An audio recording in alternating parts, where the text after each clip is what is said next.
Hello, Dr. Joseph. It's nice to meet you today. And we are sure we are going to interact a lot about recent ELT trends, your publications, and your vast experience in teaching in different countries. And I hope our viewers will be benefited with this. Yes.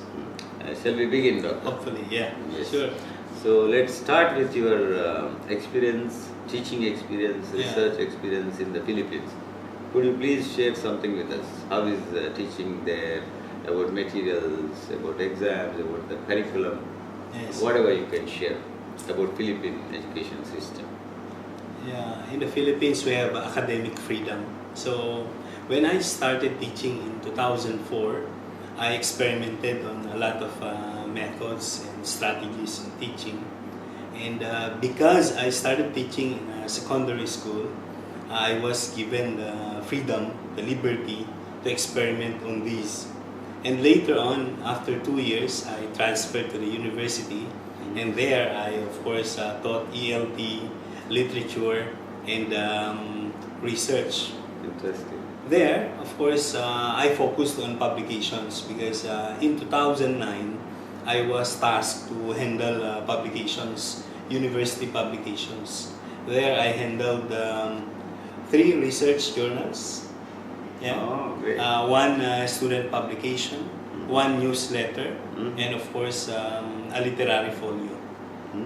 So basically, for more than 5 years, I focused on publications together with teaching. Yeah?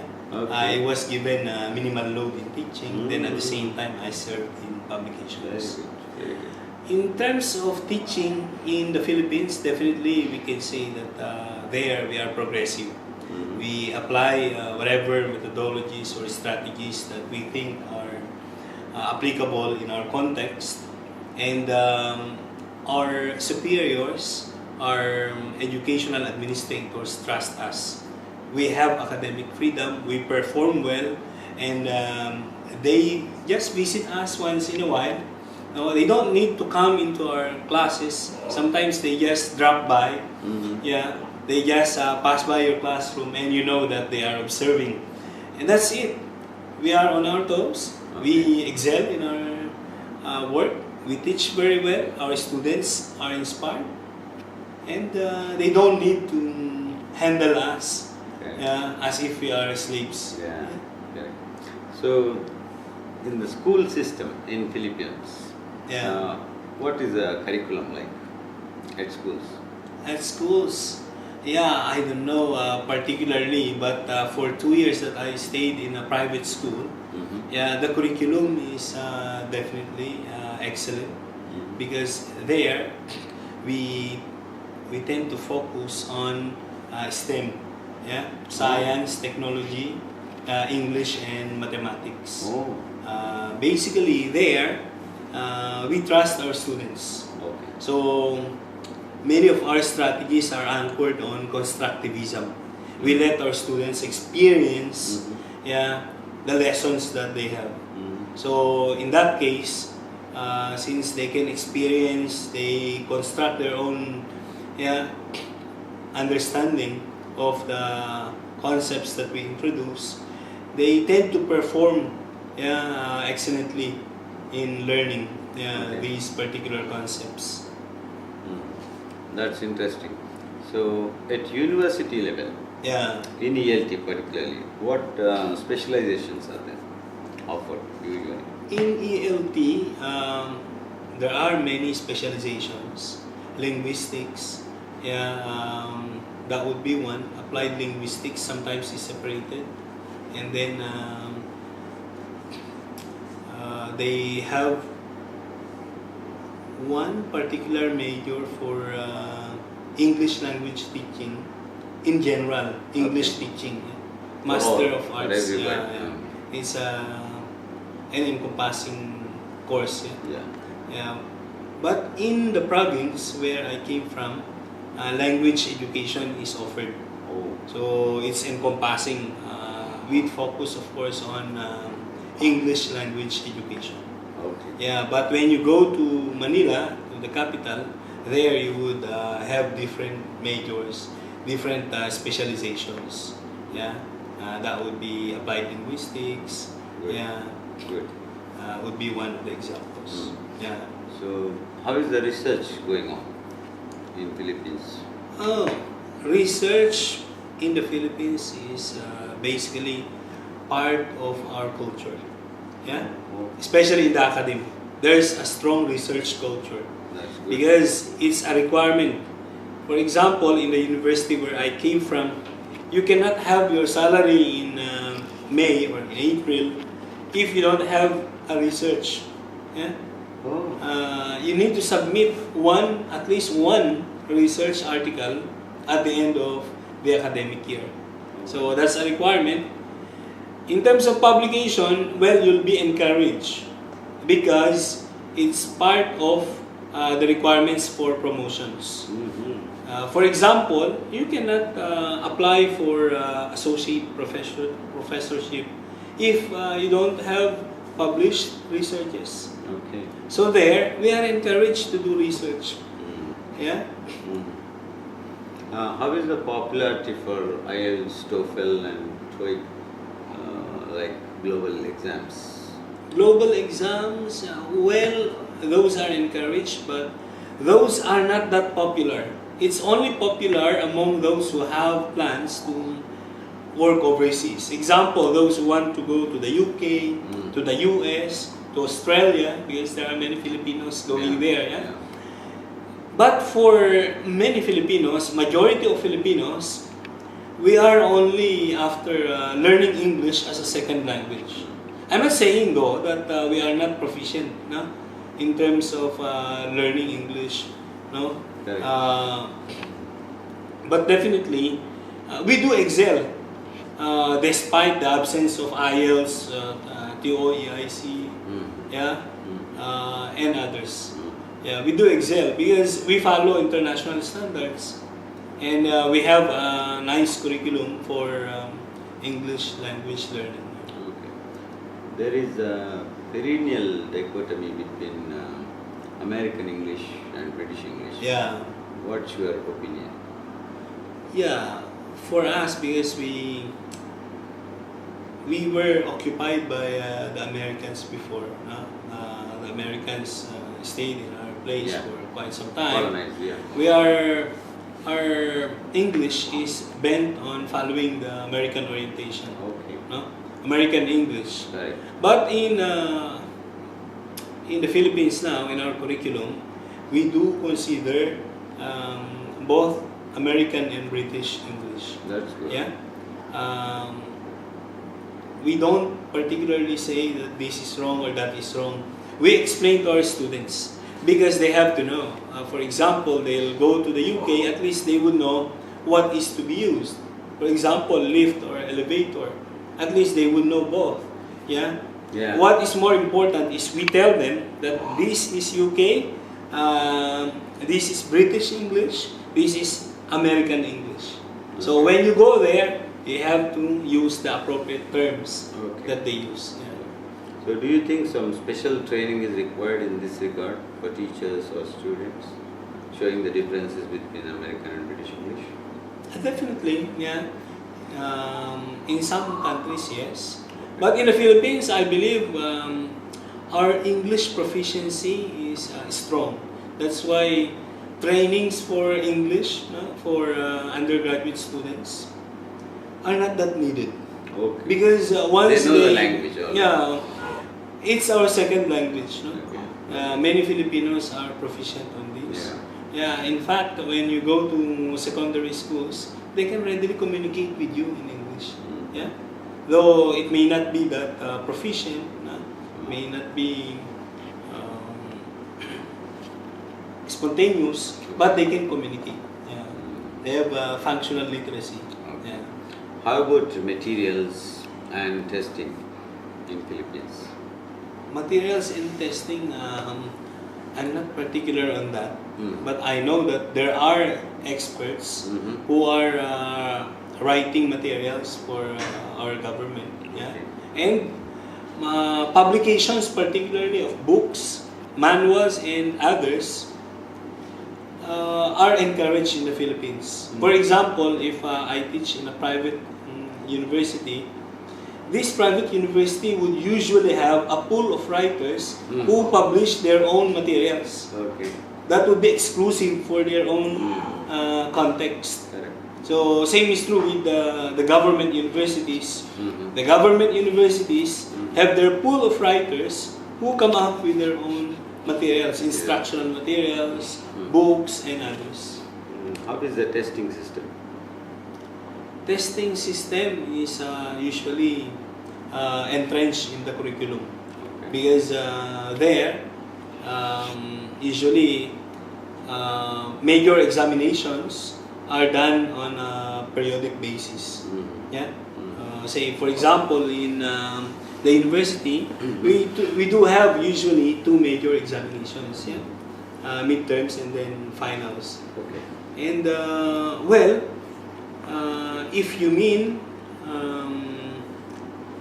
exams for the licensure exams, Generally, Generally, the testing, the grading system or testing, how is it done? Is it useful to the students or are there any alternatives like general examination system in the country?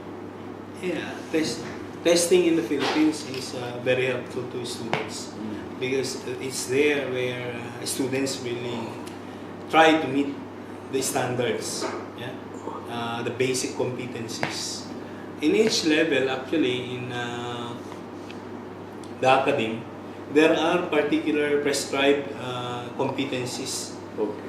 Yeah, because we have our Department of Education for elementary and secondary that prescribes these competencies. Okay. So if you're in class 6, for example, or grade 6, you should have these competencies, these skills.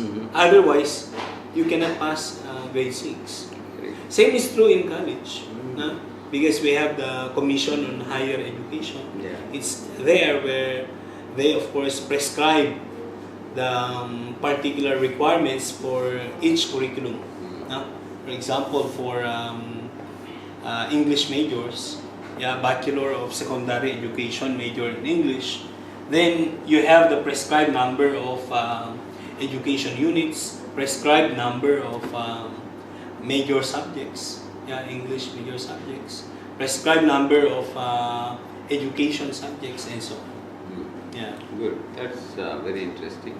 Now let's move on to your further career, different experience which you have been taking up in Arab world, the Middle East. Yes. Could you please share something with us? Again, about the curriculum, any new things that you observed, the testing, the materials, a broad idea about ELT in Arab Teaching in the Arab world is challenging. Basically, it's we can say it's entirely a different thing, no, compared to our experience in the Philippines. Because here you have to be sensitive with the culture of yes, naturally, any country. The students. And here we have a huge gap between the acceptable norms in our academic system and the acceptable norms in their academic system. Yes. One example is here you cannot simply call a student. You have to call a student and give him or her time to respond. No? In the Philippines, we can simply call a student and let that student stand and answer your questions. Here, you have to respect the students. No? In that, you have to give them time to think, to process. Yes. In terms of research, here, of course, since we are given, say, 18 hours of teaching, so research is one of the challenges because it would take time to do research here, since you do need more time to do research. More time to do research, definitely. And sometimes, since you are burdened with academic work, you tend to forget doing research. Basically, Arab students have certain skills, and in some countries people have different skills. Yeah. So what skills have you observed in Arab students, existing skills, and what else can be taught? For Arab students, basically I can say that generally they are extroverts. Yeah, they like expressing themselves, and that's one of the characteristics that I really like. Because, for example, in activities, especially when if they are grouped according to gender, they really like working on their own. No, say if they come up with a role play, yeah, it's easier for them to do it. Yes. Yeah, unlike in other cultures where students are timid, are shy, no, it's difficult to let them work in pairs or in small groups. But here, it's seemingly easy. It's simple because once you group them, they work, no, collaboratively. When they work in pairs, they enjoy it. Yeah. So, in your view, what methods are popular in ELT? In EFL, ESL context, whatever context you have come across with, which methods are popular and more suitable for students? I think I believe Kumarad Velu when he said that now is the era when we don't necessarily identify which of the methods are particularly effective. All are effective depending on the context. So what I do is I apply each of those. Yeah, I combine each of those in my classrooms because this time there are many approaches. Yeah, and since we are teaching different skills as well in this context, we do consider one strategy here, one other strategy. We put them together until such time that we see the improvement in the skills of our students. What's your opinion about the materials, existing materials in English? Existing materials in English, well, I can say that they are improving. Yeah, especially this time that many of their materials are being written here in Oman by some native speakers.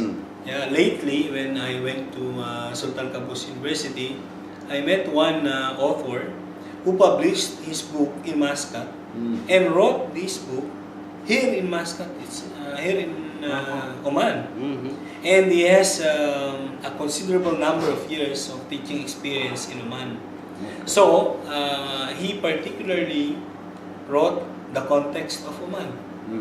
So here we can say that these materials are designed accordingly, unlike before when the materials that they used are inappropriate to the context and to the culture of the Omanis.